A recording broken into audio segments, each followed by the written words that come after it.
Welcome back to Absolutely Marvel and DC. My name is Benny, that is Dylan, and that is Sal, and we're the guys that get together on a nearly daily basis to discuss stuff going on in the world of superhero movies, TV shows, and just general things that we watch. We do everything from reviews, to discussions, to theory talks, to theory crafting, to just rambling here on the channel. If you enjoy podcast-style content, please consider hitting that like, subscribe, and joining the Absolute Armada today. So today, as it is one of our first, this is the kind of video that'll bring people to the channel, although I did look it up, but 2022 is going to have something to bring people to our channel every 2 months. But anyway. Morbius. That's the big one. Today we're going to talk about Spider-Man No Way Home, and this is a packed movie. Yes. So Spider-Man, I'm not going to run it. This is your one spoiler warning. We will tell you our opinions, non-spoiler, then we're going in, okay? Yeah. I loved it. Everyone needs to see this movie if you're a Spider-Man fan. That's my opinion. Dylan? Mm-hmm. I think, so some of the concerns I had early on, especially just starting this week, was that I started to think more about how bloated the movie was going to be. It just filled with characters, and I was having flashbacks to Spider-Man 2, or Spider-Man 3 and The Amazing Spider-Man 2. And I think some of those concerns proved true, but they were able to balance it towards the end of the movie. So I really like this movie, despite some of my worries proving true in my eyes. All right, and the biggest Spider-Man fan on the team, Sal. I loved it. I had a really great time watching it, and it was just a fantastic experience. That it was a crazy experience seeing it for the first time and going in relatively spoiler free. Like I didn't see anything outside of like significant leaks, which were disputed. Things like characters appearing or not appearing, and that kind of thing. We'll go into that in a second. But this is the non-spoiler, and officially we are going past it. This is your warning. We are going straight in. All right, let's talk. We're going to break this down act by act, and I'm going to say Act 1 ends at the scene of the final battle between Doctor Strange. So everything up to the battle with Doctor Strange and the decision to change the focus. Let's talk about that. Sure. It was fun. This felt like a MCU Spider-Man movie. Like this felt like a sequel to Far From Home, where it's just like here are the main players. Here's the world we live in. We got to see Spider-Man battle Doctor Strange, which was really cool and fun, and a big fan moment, I think, for a lot of people. And it made sense. It wasn't just kind of like tacked on or weird. Plus all the fallout from Far From Home, which I guess this is just like a few seconds after the last movie. Yeah, I noticed that at the beginning. I was like, wow, if you didn't watch Far From Home, you're a little confused right now. Like, they kind of explain it, but they just kind of go in. They're assuming you saw it. We know. Yeah. I'm like, I love the direction of like the chaos in the first like 20-30 minutes of the movie, where it's just like, especially once they get back to, when Peter and MJ get back to Peter's apartment, and the scene in the living room where I think it's a oneer, and they're going around moving, and Peter's like closing the windows, and Aunt May and Happy have just broken up, and there's a whole lot of chaos. There's like 70 different things happening, and it very sets the tone of the movie up very well. Leading into the next scenes. I agree. I loved that scene. I also loved, because the way the trailers made this look like we were going to jump right into the Doctor Strange moment, and it was going to be immediately broken. I loved, that scene, and then we got to see how this kind of affected his life. It wasn't just like, I need to change this. It was like, okay, let's spend 20 minutes showing how school works, how his applying to college works. Now, I do want to say this. He's walking through the school, and everyone's taking photos. I'm thinking in my head at the time, you have Stark money. Why are you not going to a private school or something? Apparently, he does not have Stark money. He doesn't. Like, that's done. Apparently, Pepper Potts is like, no, Tony's dead. I do not care about this kid. He's not my protege. I'm out.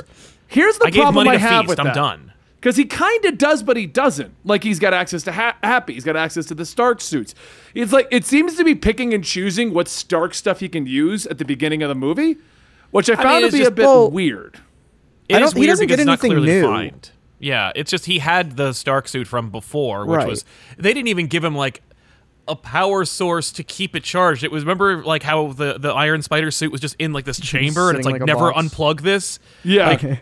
Like, I loved that. That's very Peter Parker, despite, like, how, a lot of the criticisms of the Iron Spider suit is, like, Iron Man 2. But, like, this is, I really liked it. I was confused as well a little bit in terms of like, yeah, what are the rules with respect to the Stark family and the Parker family now? But I guess it's just like Potts doesn't want to do it. And Happy's the closest thing to it, and Happy's not rich. He's just well off. Like, he was well paid, but he probably doesn't work for them anymore. I think it's very clear in this movie that they, especially, obviously the end, which we'll get to, it's very clear that they wanted to go back on a lot of what Peter's arc was going to be in Far From Home, where it was all like, oh, he's going to be the next Iron Man, blah, blah, blah. And they've double backed on that a lot, which I appreciate, just because Spider-Man is Spider-Man. He's not Iron Man. We had that for a decade. Well, and that's been the biggest complaint, because I had to explain this to my wife when we were leaving, because she was wondering, without going too far into the Act 3 stuff or anything like that, like why they chose to do what they did. And I feel like that's because of where this eventually goes. I feel like that's why they did kind of leave it vague. Like, he doesn't have a bank account that says Stark on it, but he still has a way to charge this and do things and kind of pseudo access with Happy, but they didn't dig into it for obvious reasons where this movie went. I feel like if we had stuck with the Stark direction, we probably would have needed a better explanation as to what was happening next. I don't think they had a direction. I don't think they had a plan. I don't think they were it was just get rid of the Stark stuff. The next Iron Man at all. I think they were just like showing parallels, but that specific, this specific plot point reminds me of the sequel trilogy, the Star Wars sequels, where this trilogy has one director, but those movies, like Rian Johnson came in and completely shifted love it or hate it, completely shifted the direction of that trilogy with The Last Jedi, and then Rise of Skywalker course corrected majorly to get back on track, so to speak. And I think that's sort of happening here, where, like, at least for me, Far From Home is the I don't hate it, but it's definitely the black sheep out of these three in terms of, like, tone and direction for Peter specifically. But this definitely, there's a lot of Spider-Man in this movie, from, theming to other stuff that we'll talk about. Yeah, we'll get to it. So let's move over to real quick then. So everything goes to crap. He moves in. He's talking to Doctor Strange. I like how the trailers made it seem like he was annoying Doctor Strange, but I love the portrayal that they did in the actual movie, where they clearly just cut shots. Like there are lines in that trailer that are important to the plot that are not in the movie that make it less. I don't know. It's a little more confusing because you buy the decisions made, but the trailer had the lines that actually made that happen. In any case, I like the relationship between Peter and Doctor Strange that starts, grows, and then blossoms throughout this movie. There are three different relationships. There's like, we fought together, haha, like screw Thanos, right? Yeah. And then there's like, right, I don't hang out with any of, like, I'm not an Avenger. Yeah. Get out. I did like how Doctor Strange was actually trying to help him at first. Okay, fine, no more changes. Okay, fine, no more change, like that. Yeah. And I like that was the direction it took, instead of just Peter being just truly messing with it, which is what the trailer portrayed it as being. Like, no, klutzy Peter messed the spell up. I love how because Strange obviously, and I think this is like, when MJ calls him out and is like, this is kind of your mess too, and Strange just walks away. Like, he could have just stopped the spell, probably, and restarted it. But he doesn't, because he's hard-headed, and he wants to be right, because that's Doctor Strange. Like, I was talking to a friend about Doctor Strange, because he had seen the trailers and was like, why would he do this? Like, why would Strange even entertain this idea if he knows it could go wrong? And I think a lot of it is, the MCU sort of displays it, but because everyone's kind of a smartass in the MCU, Doctor Strange being an asshole doesn't come through as much as it does in the comics. Right. Like, he's pig-headed, and he's like, he wants to, like, try stuff a lot of the time. So it's very, like, especially with that scene with, yes, he's a very curious person, and like that scene with Wong, where we also find out that Wong is the Sorcerer Supreme, which is, I don't know what they're doing with Wong. Total horseshit. You don't like that? That No, he was it missing sucks. for 5 years and he became the sorcerer? I love like the way it. They're he doing was. something with that, I'm Doctor sure. Strange 2 opens with them being like, that's enough of that. I'm like, cool. I loved the quick reference though. Due to a technicality, he's the Sorcerer Supreme. No, wait, what? Is this like presidency? They just pass it down? Yeah, someone's got to beat Wong's the Sorcerer vice Supreme. president. obviously. But yeah, I think that scene, there's enough scenes in this movie where you can like, it excuses like Doctor Strange being irresponsible, which, you know, that's the theme of this movie. Yeah, I think it's a Spider-Man movie. Yeah, it justifies it. It's just like, here's... Yeah. It doesn't just go, oh, well, we needed Doctor Strange to be a Deus Ex. We need him to be a character in this movie as well. Everyone has agency in this movie, and everyone has a motivation except for Sandman. Like, everybody has a desire to do something. They hinted that he did have one, probably in an earlier cut. Sandman. Is Sandman... I'm not even going to complain about Sandman. Daughter, that's Act 2. That's Act 2. So anyway... we then go to the big moment where Peter and Doctor Strange battle it out. No, that happens later on. We go to the bridge, and the appearance of Doc Ock and what we've all been waiting for happens. I love that they jumped into it. There wasn't any build up, like a portal opened up and a claw came out, and it was just like, nope, we're at a bridge. Yeah. Yep. Which I also I like that because there is a bit, the movie gets messier later on why and how characters show up, but yes, it does. That's my biggest complaint.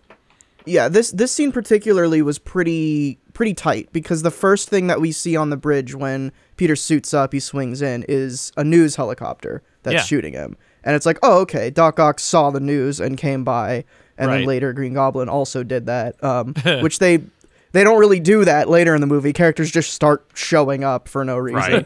Right. But you know, it's tight here. This is a good, like, and again, it's not like shoved in your face. It's not like Doc Ock doesn't come on the scene and is like, I saw you on the news, Peter. It's just we get it. Like 70s Spider-Man comics. Yeah, it's a good thing the news copter is chasing you, and it's right over there. Yeah. What did you, Sal, being the fan of Spider-Man 2 that you are, what did you think about the nanotech taking and then Spider-Man just having control of the arms? Well, that was fun. That was a fun subversion of our expectations, because I think that shot of him getting it was the, like, oh no, now Doc Ock has access to Stark Tech, and it's like, yeah, no, but that's mine. Yeah. Like, I have the control chip in here, which I think is really cool. I was expecting the nanobots to repair the inhibitor chip, but it was central to a plot point in Act 2, so I'm glad that they didn't. Right. Yeah. But also, it's clear he didn't take it all. Like, he took the chest portion of the nanotech, which was cool. Yeah, I was fine with it. I thought it was really cool. I was just like, this is great. Look at Doc Ock. Look at Alfred Molina, like, being the character he was literally almost 10 years ago. Yeah. He's bang on in this movie. I'm sorry, the point 20 where, like, years ago. Yeah. You could watch Spider-Man 2 and this movie back to back. And I feel like, because Sal, you and I watched Spider-Man 2 and The Amazing Spider-Man 2 leading into this.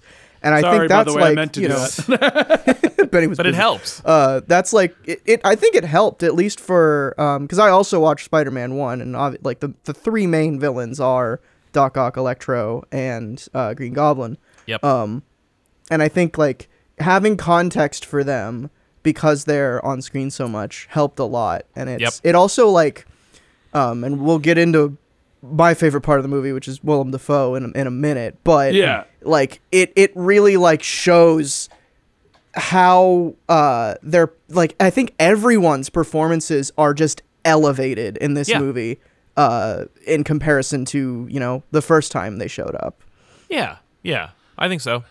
Well, I think that would be the next thing to actually talk about, though, is William Dafoe's initial appearance, only to have him be Norman, which I wasn't expecting. This was the first of the... No. This is where I wasn't... Act 2 is what I wasn't expecting. Act 1 and Act 3, we almost called verbatim. But Act 2, I was not expecting at all, because we discovered that they want to fix them, and that's the plot point. Yeah. To fix the mistakes of the other Spider-Man. Yeah. I think we may have mentioned that as a joke, but we never, Spider-Man. we never thought that would be the plot point, because what did you think about that, Sal? The portrayal of that William Dafoe did, because he did a great job. I mean, he's a great actor. He's always been amazing. So giving him an opportunity to actually, like, do something, especially because, like, you're never sure in Spider-Man 1, like, who's in control, or if there even is someone in control or not. Like, I don't know. I never really bought the, like, dual goblin thing. I think, like, he thought that's what it was, but then it turns out, like, nah, I'm just a jerk. And in this one, we play that up a little bit more, and he's, clearly, like, Dafoe has had 20 years to perfect that character, or to think about things he'd like to do with that character. Now that, like, the audience's expectations have shifted, and his own experience has changed his, like, interpretation of that character. I mean, we don't get much of him being, like, he went to his house, he thought about his son. It's cool, but we don't dwell on it. It's more just like, I'm a goblin and I'm a jerk. And I'm like, it's really cool. Like, it's really cool. There's a great moment for Norman when we see him kind of like, inhabit this kind of sheepish, oh no, woe is me role, where he's stealing donuts. And I don't know if you noticed, but like he just keeps pocketing donuts, and it's just so funny. Like, it's just such a funny little bit of business, and I don't know why, but it was just like, that killed our row. We were just like, look at him go. I love how, like, that's a good moment for, like, him and what's his face, Doc Ock, both like, I think all the villains kind of they inhabit, like, their versions of their reality very well. Right. Like, they don't take Doc Ock, and they're not like, okay, Mr. Molina, you have to act like you're an MCU Doc Ock now. It's like, no, just act like Sam Raimi was directing you 20 years ago. Just do that. Exactly. And it works. Because I had every expectation. Like, I had this old theory where we saw his arms, change from, like, they were to red with the nanotech. And before we knew anything, there was, like, two schools of thought. It was like, oh, he stole nanotech from Spider-Man's suit. Or the longer they're in this universe, the more the universe folds to accommodate them. And so it's like, no, now I never worked at like, now I worked for Stark, and I have Stark Tech arms. Like, I thought it was going to be something like that. So I'm glad that we didn't get, like, an MCU version of all these characters. The closest thing we get is MCU Jamie Foxx Electro, because he's a completely different character. Right, totally different character. Oh, that brings another problem I have with this movie. That's a great transition into Act 2, because that's where he starts. We have the mission now. Yes. First off, I hated that black suit. We all thought it was like this mystical suit. It's just the suit inside out, and you can see wires hanging. I loved it. I thought it looked really cool. I was just like, I dug it. I was like, this is kind of a neat, like, look for the suit, especially when I downloaded on my PS5 to play Spider-Man again in that suit. It looks great on my TV. The suits bothered me throughout because I don't know why the MCU has such a like a new suits every time, every movie, new suit. Yeah, and they're like, you nailed it in Homecoming. That suit is incredible. See, I thought that too. I always loved that Homecoming suit, and that's all I'll say about that for now. Yeah, we got something to say about suits. I think I agree with you. That'll come soon. Yeah, but like that was my problem. Is like we'll get. I mean, we're in full spoilers, but he gets a new suit at the end. I mean, we're bouncing around. We're going to close it with everything we forgot. Just spill out. That's true. But I just it's the suit in a vacuum I think is neat, but like when he's in it and we don't get like classic red and blue Spider-Man for so long in this movie, I'm like, give it to him, man. Yeah. Agreed. So I loved this. Jamie Foxx is hilarious because he's the biggest one that has the biggest change. Yeah. Because he's like, oh, this energy is different. Oh, for him, he's just like, everyone else is just kind of like, I'm confused, or I'm a villain, or I don't care, and his is just like, I would like to be in the MCU, please. Like literally, this Max Dillon is just like, no, I'm happy to be MCU Max Dillon. Like, I'll do whatever it takes. Look at how I look. I look like Jamie Foxx. Right, I look dope. I act completely differently. I have totally different motivations. Yeah, I have a fade. I look gorgeous. Like, there's no similarities between the two. It's kind of cute how they call it back a little bit later, but like, but I do like it. See, I kind of wish that they had just ignored it to an extent, or like, I don't need it to be explained. I get it. You want to move on from that version of the character, but when Connors calls him out and is like, you used to be this like weaselly little dude. Yeah. And then it's like, Electro's just like, well, it is what it is, and it's well, yeah, but like, I don't know. Yeah, I completely forgot about that part. Yeah, I will give them this, where it's like, out of all of them, Electro is the one who wants this new universe the most. Like, he wants to be here. So he's like, this is a new... It's like changing schools and being like, I have a totally new personality now.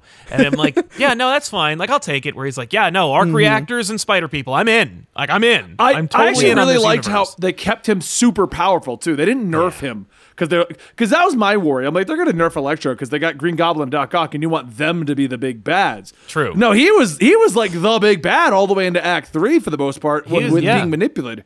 Totally. And I loved Sandman's arrival, Marco. Yeah, and immediately just being like, "It's me, I'm here." Yeah, hey Spider-Man, let's go. That was the first time where I was like, "Why is he here?" And they never explain it. Why did Sandman show up? Well, How did he know that Peter was there? Right.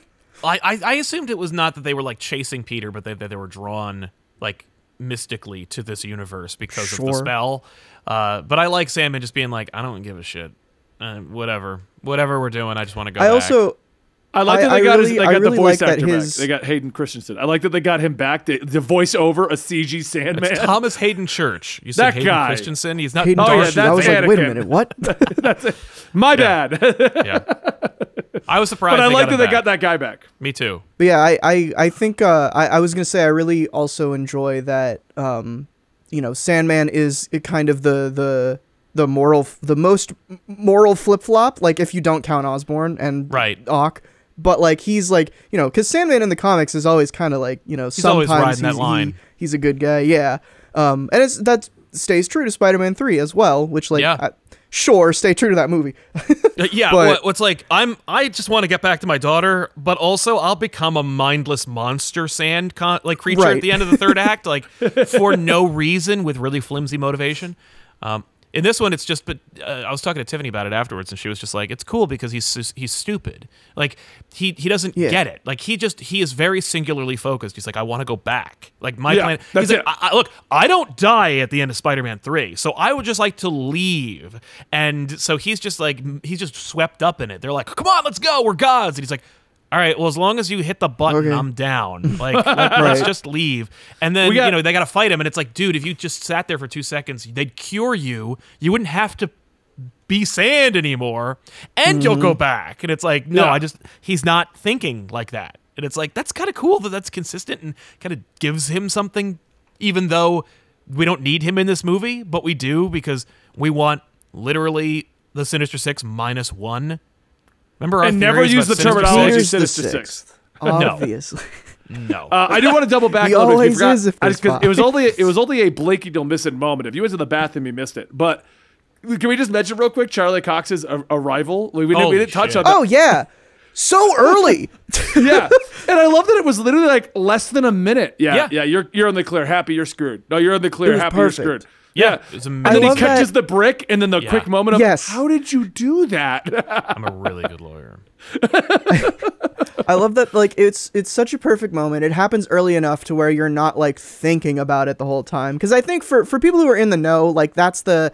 If Kevin Feige hadn't come out and said that Charlie Cox was going to be Daredevil, then it would have been the biggest question mark of whether or not he's in it. Because that's the rumor that, like, it was a rumor that's been around that makes less sense than Andrew Garfield and Tobey Maguire being in it. Totally. So it's like, I don't know. And, the movie can only, like, distract you enough from that. But also, I would, I think all of us saw it, as soon as we could. So when you see a movie like this early, you're gonna get into a theater with a lot of fans. Yes. And that was the first time in my theater that, myself included, everyone lost their minds. I hate when people do that, though. Can we talk about our theater experiences? Like, how were your experiences in the theater watching Mine was this great. movie? I hate when people cheer. I hate it. I think it's stupid. Sure. I think no, because so, you know here's why? the thing. Because the theater doesn't do this. The theater doesn't do this. It doesn't go, here's Charlie Cox, and we'll give you 5 seconds to cheer. It goes, here's Charlie Cox, and a line, Sometimes and the cheer is like, ah! Yeah, I will say, yeah. We'll talk about this later, but like when spoilers, when Andrew and Toby show up, there's a moment where they're like, okay, people are going to lose their minds before they start Everyone talking. takes a break like it's a sitcom, and they're just waiting for the audience to calm down. But I agree that sucks, but like, these movies come around like once in a while. Like I treasure the first time I saw Endgame and Cap picks up the hammer. Oh yeah. And my theater just lost it. Yeah. And it's like, there were people in my theater who were clapping at like times that it's like, don't like, when they beat the villain, we're going to clap. It's like, who are you clapping for? And when we land the plane. Yeah. Right. What about you, Sal? I don't know. Are you on board with like cheering and the shout? I'm sorry, Dylan. Go ahead. You were right in the middle. I was just gonna say, like, I think I'm a very like reserved person in a theater, to where I go to movies alone if I care about my opinion, so they're not tainted by other people. Right. But I will say, when Charlie Cox Daredevil shows up, my physical, I can't help myself. Everyone else is losing their minds. I'm like, oh yeah. Yeah. No, I was just surprised how early it happened. I was like, oh shit. I'm so glad it did, because it gave you that little soupçon of what you're going in for. You're just like, oh shit, Daredevil's in this. Oh no. But we don't go full tilt, because we killed the Avengers, so it's not like there's going to be a moment where Spider-Man is just alone and he's fighting the Sinister Six, and then Captain America shows up and he's like, I called in everybody. That would have been pretty neat, but we don't live in that world. My theater experience was horrible. Was it? Oh, no. What happened to yours? It was jam-packed with completely insane people. It was people lost their minds. Too loud and too angry. Too totally aggressive. To the point where it was getting kind of scary. When, spoilers about Spider-Man showing up, but when Tobey Maguire came on screen, one man in the front row stood up and shouted like he was yelling at a dog attacking a person. What the hell? Yes, Toby. Yes, you are the man. F this MCU SJW BS. You are Spider-Man. Let's go, Brandon. And then proceeded to just yell like he was on fire. And I'm like, what is wrong with you? Wow. We're all here to have a good time. And that happened amongst huge pockets of the theater, just totally losing their minds. And I'm like, I get Spider-Man is a very popular character, but apparently he is everyone's favorite superhero to the point where it makes them just lose control of their senses. That's crazy. It was. My experience really other than yelling people wasn't bad, because I had a bunch of empty seats around me because we originally booked it for the team. Mm-hmm. We bought it for the team. And then the team, I'm gonna go with this guy. I'm gonna go over here. I'm gonna go with my wife. So it was just me and Natalie. Oh no! But I didn't cancel the ticket, so it's just that's awesome. Woo! Nice. We're losing it. Although there was a dude who when Andrew Garfield showed up next to Ben, who was just he was hyperventilating. He was just like, yes, this is the best Spider-Man. He's amazing. And Ben just put his hand on his shoulder and goes, it's gonna be all right, buddy. Ben would do that, yeah. So literally just, it's going to be okay. Mostly because he's just like, could you shut up? Yeah, shut the hell up. I am trying to watch this movie. Oh, well, that's what I hate about the yelling, though. And the people talking in the movie. It's I can't hear the movie because you're cheering. Mm-hmm. No, dude, I remember when he said, what was it? Avengers Assemble. Yeah. When he said that line, that was nothing but breathe room. Yes. But when he grabbed the hammer, yelling, it's fine. Yeah. No, the hammer, it's just music. And the theater should theoretically be louder than the people. So it's okay. I think there were very, and I went to a big Dolby AMC theater, so there were a lot of people in that theater. Yeah. But I think I lucked out because I have had some very terrible theater experiences. Mm-hmm. But everyone was pretty respectful. Obviously people were loud, but not loud to the point of disruption, distracting. They were ruining. Yeah, no. It's why I love and hate sucks. The theater. I'm sorry, that's all right. I mean, it wasn't like they were like, oh, don't go in that room. They were. It wasn't honestly, a friend of ours that Sal knows very well, and you know of generally, Dylan, is I don't see movies with him because that's what he does. You can't. Don't go in the closet. Don't go in that room. And he's yelling at the top of his lungs, and I'm like, oh my god, Rob. Going to movies with Rob is an experience in and of itself, and as long as there isn't a theater of Rob's, it's totally worth doing. I highly recommend it. But yeah, no. Otherwise, I mean, it's thankfully I didn't lose any key lines because I think they knew let's not make anyone say anything really important right after we have a reveal. But I was really blown away by the reaction. I was just like, holy crap, guys! Everyone was really hyped, especially about Spider-Man. Right. Well, let's get back on track here. Act 2, we got all the villains there. They're all being transformed back.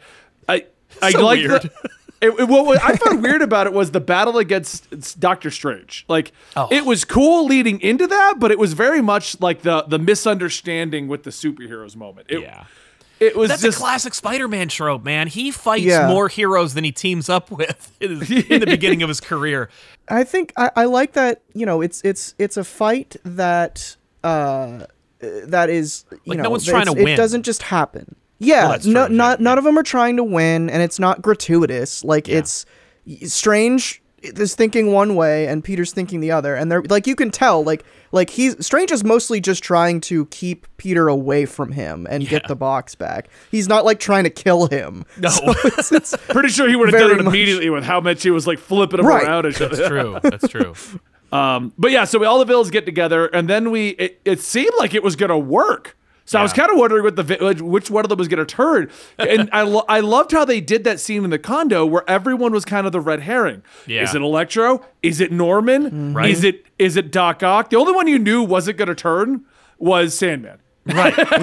Yeah, because we knew that wasn't going to be like, oh, you thought it was Green Goblin that was going to be the main focus of this movie? It's Sandman, baby. But I loved that moment and the building of suspense and like, are they working with him, against him? Like, you've got Aunt May walking around, and this is Happy's apartment, and oh, by the way, the fabricator's in the other room. Oh yeah. Was Aunt May when Peter talk about this incredible scene in a second, but when his spider sense goes off, was Aunt May just like saging Happy's apartment? What was she doing? Yeah, right. I don't know. I don't know what that was. I loved the way they did his spider sense at that moment. Yeah. Where he knew something was off. Amazing. Oh, yeah, where he's just zeroing in. He's like, there's danger here, and it's too big, and I have to focus. Right, and I loved about that. Yeah. Because all the red herrings came to, like, at that moment, oh, did Doc Ock's thing malfunction? Right. Norman, is he going evil again? Yeah. Was Electro's looking at his thing? Is he going to flip? Like, I loved that moment. Yeah, agreed. Yes. And I also loved how they just kept Sandman and Lizard kind of like, they'll be here when the fight happens. You kind of know. And keep Lizard in the van because he's no one's favorite villain in this movie. Or in his own movie. He has so little in this movie. He has so little in this movie that, skipping ahead a little bit, when he gets cured and they just look at him like they just give him a shot. Cut back to him for a second. Yeah, he's just gone, and they cut back to him a second right before he like goes back into his own universe. For a second I'm like, who is that? And I'm like, oh right, it's Lizard. Yeah, it's Rhys Ifans, and it's like we don't even have him look at his stump to go, damn it, like we get nothing. It's just were also we make him Smart Lizard because why not? Sure. I thought he was Smart Lizard in the other one. He's kind of Smart Lizard, but sometimes he lizards out. Like, it's very inconsistent. Yeah. Okay. He degrades in that. Yeah, very inconsistent. That's a good way to put it. I am very disappointed, by the way. This is really not a disappointment, but like, so Lizard looks awesome when it's Lizard in a lab coat, and in Amazing Spider-Man 1, he is constantly teased to be wearing a lab coat, but immediately rips it off. And in the MCU, it's like, you could just put him in the lab coat, and they don't. And I'm just like, okay, it's too bad they don't just put him in the lab coat for the whole movie. He doesn't even get one at all in this movie. But I'm just saying, if you were ever going to get away with Lizard in a lab coat, this would be the movie to do it in. Yeah. Whatever. He's also more green in this movie. So we have the big turn. Norman Osborn goes full Goblin. Awesome. Doc Ock is apparently a good guy, although they left you wondering if it was shorted out again by Electro when he decided to go haywire and take the arc reactor. He's like, I liked you better before, threw him out the window, shocking him. I was like, oh no, did they just revert him? Yeah, So I'm glad that didn't happen there. Me too, yeah. No, Doc Ock's heel turn was great. And just fun to see. Yeah, but then of course we have the inevitable speech from Goblin that everyone's going to suffer, the usual speech. Yep. And I felt like it landed so much more here because he didn't know this Peter really. Like he's teaching him a lesson that he knows Peter needs to know, but Tom Holland's Peter has never dealt with any real struggle, real loss, real problems outside of Tony Stark. Presumably, maybe if there was ever an Uncle Ben, he died. I don't think so. Based on this Aunt May moment, then whose suitcase wasn't far from home? There was. Huh? Then whose suitcase? I'm assuming May was married to Ben. I don't think Peter knew Ben. I think that's the difference. Didn't die, or he just left. I don't know. Yeah, there's nothing about that. But that's okay now. The May scene was also a fun fake out because it looked like she was going to be okay. Ugh. And then she gets up and kind of stumbles, and I'm like, oh no, something's gonna come out of this. Where are we going with this now? I was pretty sure she was gone like the second Goblin attacked her. Yeah. But like I mean, woof. That whole scene was very fantastic. rough. Incredible scene. Yeah. She says she says the line. But she says the proper line. She says the correct line. She says the correct line, and she becomes Uncle Ben. Like, people are constantly complaining throughout the MCU Spider-Man's history of, like, there being no Uncle Ben, there being no, like, moral, justification for his actions. He never says it in Civil War. He says some long, weird, circuitous version of it, like Martin Sheen does in Amazing Spider-Man. And it's like, when are we going to get this? And then we get it with this. Like, it's different. But we're getting those notes. We're getting those moments in there, and we have the great loss. We do. Yeah, and it's really impactful. Like, it kills you. Like, you're just like, oh. If I'm to criticize anything about that scene, I think the exact line comes a bit too quick. I think there could have been a little more build up to it, because it is kind of a weird thing to say just out of context. Like, you need to say it because it's Spider-Man. Yeah, but I think that the movie earns the context. Like, she is, because that's her motivation through the whole movie. Like, from the top of the movie, she is in this mode. Totally. And this is the most Aunt May we've had in any of the movies too. Like, she's a part of it. Well, like, Marissa Tomei, like, metatextually has been complaining about how she, like, shouldn't have taken the mom role, and she really regrets being Aunt May because, like, she feels really pigeonholed, and she read the conversation and she was, like, really robbed of having that great scene. She should have had that moment. And, like, so here you go. Academy Award winner Marissa Tomei. We're sending you off. You can go do, like, art house movies again. But but at least you gave us something really, really strong. Outside of course, the potential for the fun that she could have had. But good stuff. And then of course they get the Easter egg of seeing Damage Control finally. And for those who don't know, that's a fun reference in the Marvel universe. Yeah, we saw Damage Control. They took Vulture's job.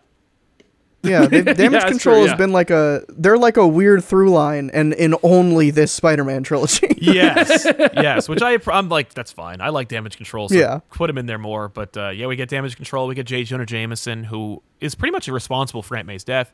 And I love him. I thought they were going to make it his fault, but he just happens to be there when everything went wrong. Yeah, he did.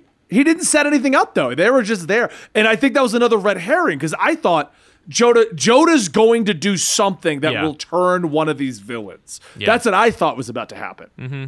No, I didn't think that. I just thought he was going to be in it more.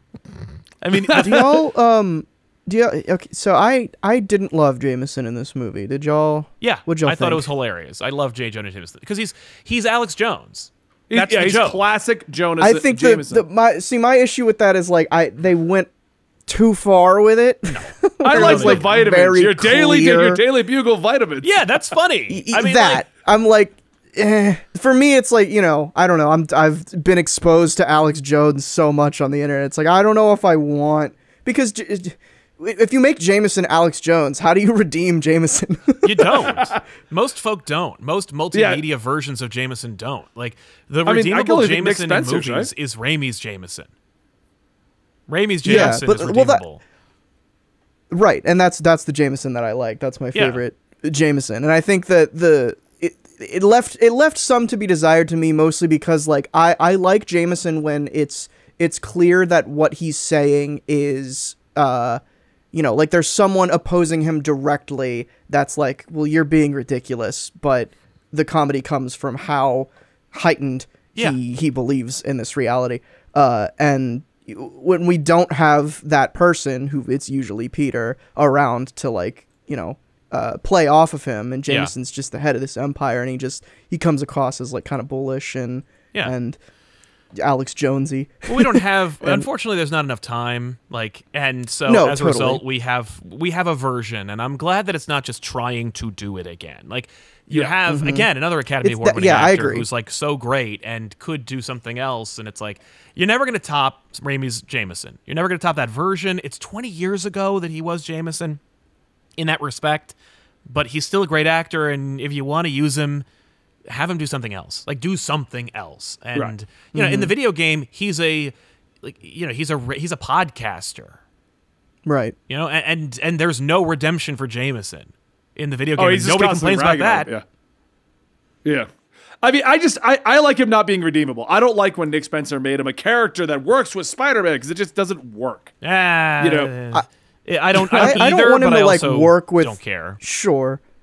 I think just like the Jameson that I like is one that's like that he deep down knows what he's doing. Like, he's just trying to sell papers, and he doesn't actually believe any of this, but And obviously we got not a lot of him in this movie. No. So for me, it's like the Alex Jones stuff is like the what are those Vine reference in Black Panther to me. It's like, okay. To be honest, I feel like there's a potential. Like there's a lot of potential in this movie, and there's a lot of like breadcrumbs and threads and through lines that they could pay off. And based on the strength of this movie, I feel like maybe they actually are competent enough to do it. And I like the idea because there's like hope in this universe for like, yes, he's Alex Jones, but he's not really Alex Jones. He's not like a literal monster. And so in this regard, we see how Jameson's rise to power from controversial news site dailybugle.net vlogger goes to having news vans and a studio and like full sets and everything. Like his empire is built on the back of maligning Spider-Man in the media, which is like exactly how Jameson works, but in a different universe. And yeah, he's a dick pill peddler in the beginning, but then as you go, like, can you imagine a Jameson who can be redeemed, who comes from Alex Jones' origins, who's constantly watching Spider-Man's heroism and he's like, I am the opposition to this every single day and I've made my fortune on it and I'm a fraud. And that kind of exploration. I mean, you're never going to do a whole Jameson movie, so you're never going to see that. But like the undercurrent of that potential is there, and because you can rewrite Alex Jones because he's not a real person in these movies, so you can make him redeemable. And yes, like while he is 1-to-1, it's like, but he's not real, so we can make him like have a soul. Like, let's do that. And who knows? But my point being, he's funny, but he's not like haha funny in this movie. Yeah.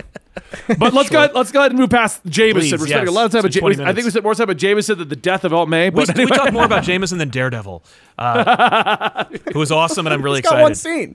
Yeah. Yeah, but what a scene. Yeah, it's amazing. He catches a brick. We know he's Daredevil. It's not like MCU Matt Murdock doesn't have powers. True. So moving forward, that would be hilarious if they pulled that one. No, we're going to redo the origin.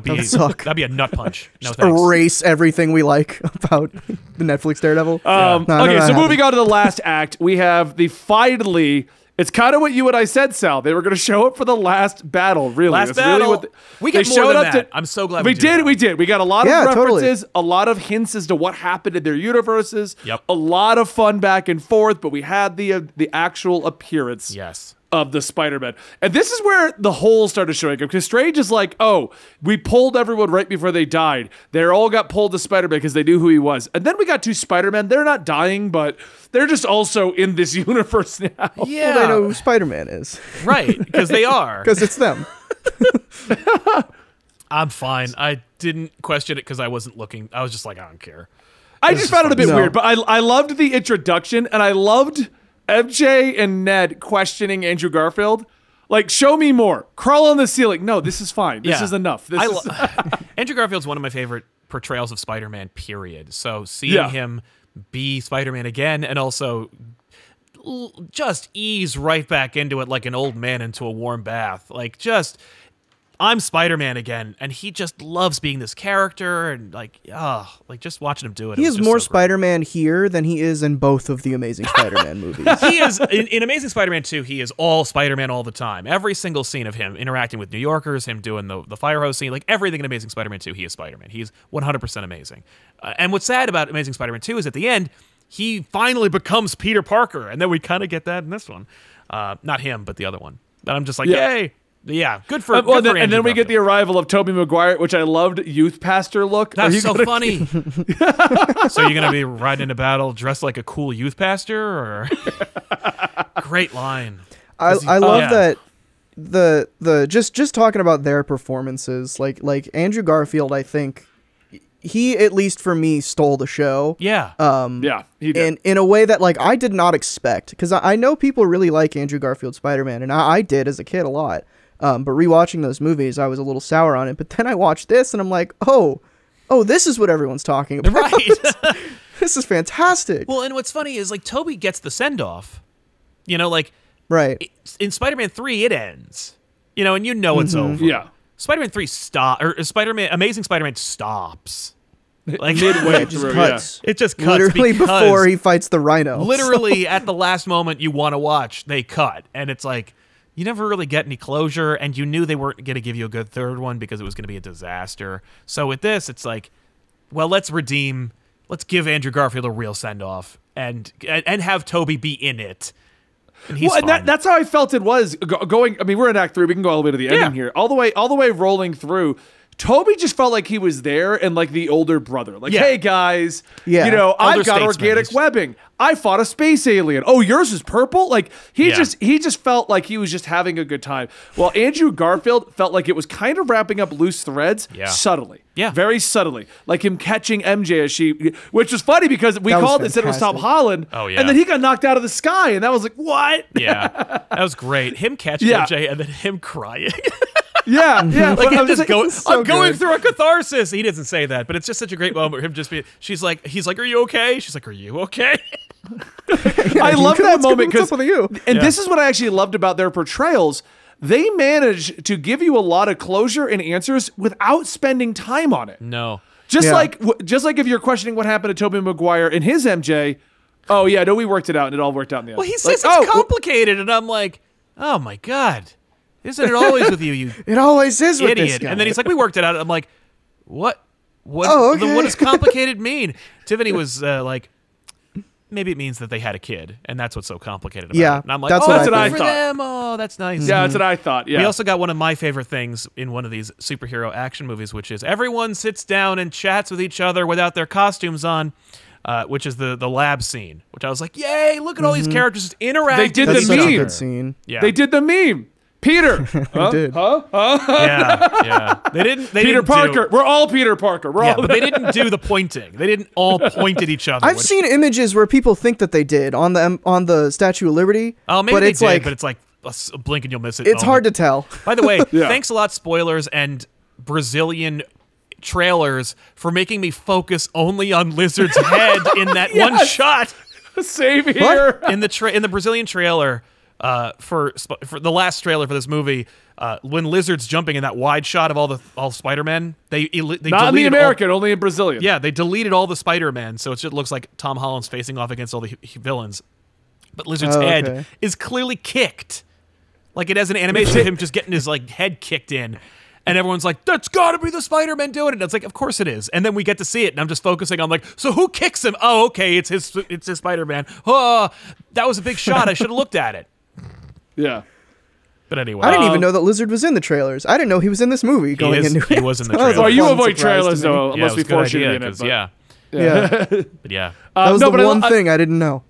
I loved the whole scene. Like, I loved the lab scene, and then we got more discussions of them comparing villains. Yeah. At the Statue of Liberty scene, and that's also another thing we got closure on Andrew Garfield, where he's like, "Well, I fought a guy in a Russian suit, and it was a rhino, and I beat him. I won. Don't worry." Right. Yeah, I had a feeling that you beat him. I thought that was I love that they clearly have had a career past their movies, but they don't talk about it a lot. We get the Toby hinting that maybe him and MJ have a kid and they're happy together now, but we also found out Andrew Garfield apparently raged. Like, he was like, I raged and lost control. Yeah, like there are hints about what happened after, but it's vague enough to where I don't know, maybe Sony wants to make another Amazing Spider-Man movie. And there's no way that Sony isn't paying attention to this stuff. Because Sony is just desperate. I mean, they made a Morbius movie, so there's no way they wouldn't make an Amazing Spider-Man 3. Yeah, and Craven, who's in the movie, by the way. Craven. Yeah. Very briefly. Oh, yeah. The scene in the sky. I was trying to see if I could find any guide for it. But the people are saying they've seen Scorpion, Craven, so it's just all villains for Spider-Man. Yeah. Up there. But from other universes or something? What the hell is happening? They're from the comics. I don't know. Yeah, I know, but what? It looked like it. Yeah, Craven did. Craven did not look like a character. He had the lion mane and the spear. Same with Rhino. Yeah, just Rhino. Like a rhino. Rhino. I'm like, okay. I loved, though, about this, because the last 40 minutes of this is basically, we'll come to the finale to how we got there. Yeah. But this big fight sequence, I loved it. We started it with the confusion of everyone trying to call out who's Peter and who's Spider-Man. And I just found that funny that they didn't work out a call sign, and there's 3 of them. I love Andrew Garfield. Spider-Man 3! I'm the only one who didn't get one! I loved the battle sequence. I loved everything they had there. And I loved the redemption of Doc Ock showing up. Yeah. Like, and just, it looks like he's going to work with Jamie Foxx in standard Doc Ock fashion. Yep. You know what I mean? And then he's the one that pulls off the arc reactor. It's so cool to, like, this movie is the first, I feel like it's the first time in a Spider-Man movie where they nail, like, the fact that most Spider-Man villains just kind of took the wrong step one day. Yes. Like, most of them are, like, good guys who just, you know, whether it be tentacle arms controlling you or some, like, goblin juice, like, they're probably good people if you, like, give them the time to help them. Well, at the very least, they're not super villains. That's the through line. Yeah. But that brings us to the supervillain Norman Osborn and the inevitable finale. Now, I will say I was shocked when Goblin stabbed Toby. Like the audience lost same. it. I see. Now that's the other thing is like I had a lot of tension in this movie because like when Toby got stabbed, I thought I hope they don't kill him because I really don't want to be in a riot right now. Because like people legitimately because of your theater losing their minds, and I was like, this is like really scary. So I legitimately hope they don't kill him, but that'd be fine. Like I was like, Tobey Maguire is not going to come back to make another Spider-Man movie. No. So, and he got enough of a send-off. It's been 20 years. Like he has had enough Spider-Manning. It's okay, but it's. I think But I'm glad them killing him wouldn't have surprised me, but I'm very glad they didn't because especially like if you want to think about that, you know, Toby's the universe where it's he got to grow up and have a kid. Yeah. But you know, we don't need a Spider-Man 4 despite, you know, what some people might want. Right. But that's not going to happen. So it's so let's move past it. Yeah. Yeah, let's move on. Let's not kill him. Let's just let him be in his own universe. Exactly. Yeah, so the big fight was great. I loved how it all came to head of like the rage. Don't let the rage take over. Because that was the point of the two of them, to show you're not the only one going through this. Exactly. That was the point of the two of them, which I get why they were there. Cameos, box office, story-wise, they were just there to send that message off. And it was like a good that idea. was it. Yeah. No, I liked it. I loved it. I loved the way it all played out. Same. And I love that at the ending he was still going to cross the line, but it was Toby, the oldest of the Spider-Men, the one who went through all of them and learned all of his journey. That was the one that stopped him, got stabbed, and then they cured Norman. Yeah. Well, got and stabbed by without saying a word too. Yeah. Just look. I know. I get it. Stop. Yeah. Yeah. And I also love that. I loved Toby's reaction to Norman. Hey, Norman. Just like, hey. Yeah. How's it going, man? Now, here's the thing. They're going to go back. Does this mean that all of their movies changed? It must be. Yeah, it must have altered the endings. Like, because the whole motivation of curing them is to keep them from dying. So, they don't die. They have this weird... The MCU has this weird insistence on not wanting to deal with that shit, which I kind of appreciate. Yeah. Where it's like, ever since Endgame, they're like, time travel doesn't work that way. Don't think about it. Move on. Yeah. And I think, you know, that's similar to this, where it's like, that is a conversation that's in this movie, where it's like, why is Norman Osborn here? He died. And then they realize that, oh, we all died. Mm-hmm. Like, how are we here? And it's like, well, you know. Except Sandman. He's like, I didn't die. Yeah. But yeah, I think, I don't know if that's a conversation that they want to do. It depends on if we get anything else with Andrew Garfield. I'd say if we get another Amazing Spider-Man movie, if they want to play in that space, right? I'd be okay with that. So this brings us, it's over, everything is wrapped up, and then the inevitable, and this is the one that I don't know where they're going to go with this. Everyone will forget Peter Parker. Yeah. Now, at first, I thought that meant Spider-Man, Peter Parker, he's erased from everything. We're getting a reboot. We're getting a soft reboot. Yep. Same Tom Holland, same universe, but no one knows who he is. Yep. That's not the case. They all remember Spider-Man. Yeah. Yep. So how does that so work? Clean. Yeah, so clean. They just did. He never took his mask off. Yeah. That's how it works. Yep. And I love that. That fixes like every issue that people have had with MCU Spider-Man so far, where it's just been like, well, they don't care about his secret identity, which is an integral part of the character, and like he's all wrapped up in this Avengers business because he has to, because that's where he came from. And now it's just. But now it's like, we got that. Clean slate. Now we can have Spider-Man movies. Yeah. I'm like, yes. But the problem I have with that is, though, like, people don't even know that he was Aunt May's nephew. Yeah, that's rough. That's the trauma that he's going to have to deal with. Yeah, he didn't reveal himself to Zendaya's character, MJ. Yeah. So she's out of the series. Ned's out of the series. Yep. And we get the best suit in the entire MCU ever made. I'm just saying. Yeah. I mean, I couldn't really see it, but like it looks sick. Hard to see, but it's very pretty. I'm excited. Yeah. Like, and he's swinging in the snow, and he's in the city, and he's alone. He has a crappy apartment, and he's going to college. Like, yes, It felt like Spider-Man. Felt like Especially, Spider-Man. Yeah, the college, like, And they've already said we're getting 3 more. yeah, they said 3 more. Although Totally. And then literally, I read an interview with him like yesterday, where Tom Holland's like, "I think you might want to say goodbye to Spider-Man. I want to start a family." And I'm like, "What? Get the hell up, out Tom. of here! Just be Spider-Man." He's just looking for another excuse to get that paycheck up. That's what he's fine. Oh, 100%. Well, after Uncharted fails, I'm sure he'll enjoy it. Like, yeah.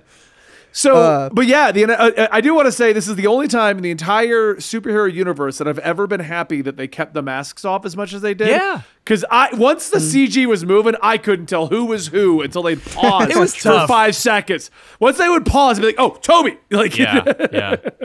It's fun to see, though. It like I got to tell you, I was one of those people who was not terribly thrilled about the idea of the Spider-Versification of Spider-Man movies, but it was pretty dope to see. Yeah, it's cool. We got it for an act of this movie, and in a decision that it makes so much sense for Sony to push for. Like, despite, like, they have their multiverse stuff over there, in with Miles. In cartoon world. Yeah. So we did it here, and then they completely like cleaned it up to where it's just this is until finally May. like And Strange is gonna do with it. Well, and we're gonna see it's gonna be well, so no, cool. I'm talking like with Spider-Man. Yeah, with Spider-Man, like it's so cool to see like if Spider-Man does have any team ups with any heroes ever again, like it's gonna be very Spider-Man-y. Yeah, it'll work. Where it's like they don't even like, they remember fighting, I guess, with him in Endgame, but they don't know who he is. But they don't. Yeah, they don't know who he is. They don't know how integral he was to everything. Yeah. I think that's the only problem I have with this. I get what they were doing. They made an MCU Spider-Man, and now Sony's like, and now we're going to give you Spider-Man again. Yeah. Not MCU. We're not going to preface it with Stark Tech or Claws or none of that. We're not going to preface it. You got Spider-Man again. And I love that. But I feel like they just went too far erasing everything. No, I don't. Because it's good. It's a soft reboot. He's going to start all over the next ones. I was just worried that he was going to have to he was going to say, and I think they set this up. Like I think this third act has been there since the Sony breakup, where they were like, he goes, everyone forgets I'm Spider-Man, everyone forgets I'm Peter Parker, or I'll just leave. Take me to a place where there is no Spider-Man, and then he goes to the Venomverse.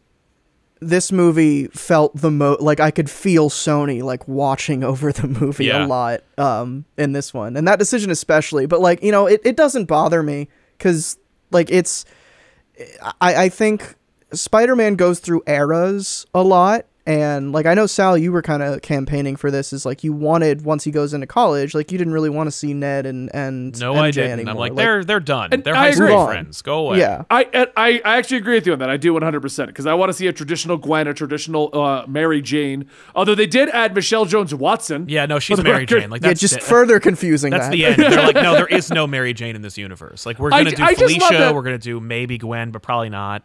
I just love that you and I said it's MJ, and the chat blew. No, it's Michelle Jones. It's Michelle Jones. Michelle Jones Watson, guys. Yeah, no, dude. I'm sorry. It's not your Mary Jane. Yeah. I liked her portrayal of it. I get it. She's the quirky, like, oh, I'm the girl that no one knows. She's a good actor. I think I'm she's surprised that like with the amount of house cleaning and like realigning with the comics that they were doing at the end, like when Peter went back into that diner to talk to her, she didn't have like a red streak in her hair or something. I was expecting him to walk out the door and bump into a redhead. Right. That was it. Oh no. I was expecting that. I don't know why. I'm like, oh, he's not. He sees the Band-Aid. He's not going to try to reconnect with Michelle. Yeah. Oh, he's going to bump into a redhead at the door though. Right. I didn't think any of that. I was just so in the moment. It was very emotional. Yeah, same. Yeah. I think it's that was also is again another this movie just saying a lot without saying anything. Yep. Where it's just like, okay, this is Peter's relearning his lesson again. Yeah. They are living the life that he wanted them to live, so he's just gonna leave them alone. Yeah. And if I don't go and just be Spider-Man. Right. It'll be selfish if I interject myself into their lives now. Right. Good for you. It's not about you. Yeah, exactly. But I like that. He got an official goodbye with them. Yep. He got to swing off. And then we finally got to see him swinging through the city with a traditional red and blue outfit. Yeah. Snow going through. We got what we've been missing in every Spider-Man movie. That shot. Him swinging at the end of Far From was pretty amazing. Yeah, that was good, but I feel like this one trumps it because they just lined everything up. Well, it's just a Romita drawing. Like, I was like, right. This is everything I've ever wanted. Yeah. It's shiny and it's so like bright. Yeah, it's like such a good suit. Yeah, I can't wait. I can't wait to see it. Like, I can't wait to see the video game. I can't wait to download it. I can't wait. I'm excited because I want to see what they're going to do going forward. I am, and I like that. I like that we kind of know there's going to be 3 more because this opens up a huge can of worms. If it was left off here, I'd be like, what is even happening? Yeah. I think like the interesting thing about this is like you can do whatever you want with this. Like at the end of Spider-Man 3, there were plans for Spider-Man 4, but it caps off to a degree. Like I think that's the same here, where like if Tom Holland just says no, like and we never revisit this, then this is like, you know, it's a complete trilogy. Yeah, they finished it off, which is great. Like it doesn't end in a way that's unsatisfying. Yeah. Obviously I want to see more. Yeah. But it's not like it's gonna feel like a soft reboot, which I think it should, because this is a trilogy, and the next one, you know, you get a new writer, you get a new comic book creative team to come around and bring Spider-Man into a new era. It's going to be more of a grounded Spider-Man era, I feel like is what they're going to go for. More what we're used to with Andrew Garfield and Tobey Maguire instead of... Oh, last thing, because we got to close up here because we're over an hour. Yeah, and for those who are wondering, we're going to do post-credit scene in a different video because that's its own can of worms at this point. Yep. Right. I do want to say one fun thing, though, when he goes, the Avengers, and both Tobey and Andrew are like, that's great! Who are they? That whole scene when Tobey talks about how he has back problems. Yeah, oh my God. Fantastic. Yep. Norman earlier in the movie saying, I'm something of a scientist myself. Oh my God. So many fun moments. But all right, we're going to wrap up the review here, guys. You got our general opinions and our long-form opinions. We're going to talk about the post-credit scenes, the future of the franchise, all this stuff, and what we're excited to see and what we think could come out of this when we get to think about it over the weekend. So look back on the weekdays with all of our future of the franchise when we see everything that's coming out. Thank you so much. I'm Benny. That is Dylan. That is Sal. And this is Absolutely Marvel and DC. And we'll see you tomorrow or later today with how fast we put out videos. See ya.